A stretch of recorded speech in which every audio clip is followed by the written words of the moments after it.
திருவண்ணாமலையில நடந்த booth committee கூட்டத்துல உதயநிதி அவர்கள் இபிஎஸ் விமர்சித்து பேசியிருக்காரு.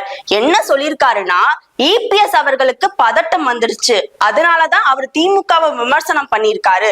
இபிஎஸ் என்ன சொல்லியிருக்காருன்னா, திமுக காரங்க வீடு வீடா போய் கதவை தட்டிட்டு இருக்காங்க அப்படின்னு ஓரணியில் தமிழ்நாட விமர்சனம் பண்ணாரு. இதுக்கு உதயநிதி அவர்கள் என்ன சொல்லியிருக்காருன்னா, நாங்களாவது உரிமையோடு தமிழ்நாட்டு மக்களோட கதவை தட்டுறோம், ஆனா இபிஎஸ் அவர்கள் தான் அமித்ஷா வீட்டு கதவையும் கமலாலயத்தோட கதவையும் தட்டிட்டு இருக்காரு, அதுவும் திருட்டுத்தனமா தட்டுறாரு. அந்த மாதிரி நாங்க திருட்டுத்தனமா எதுவும் பண்ணல அப்படின்னு ரொம்ப கடுமையா இபிஎஸ் விமர்சித்தாரு உதயநிதி ஸ்டாலின் அவர்கள்.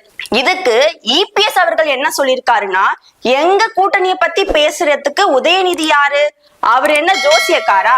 எங்க கூட்டணி ரொம்ப வலுவா இருக்கு, திமுக கூட்டணிக்குள்ளதான் நிறைய பிரச்சனை போயிட்டு இருக்கு, அவங்களுக்குள்ளேயே கருத்து முரண்பாடு இருக்கு, அத போய் சரி செய்யுங்க, அதிமுக பாஜக கூட்டணி ரொம்ப வலுவா இருக்கும்னு காட்டமாவே பதில் சொல்லியிருக்காரு.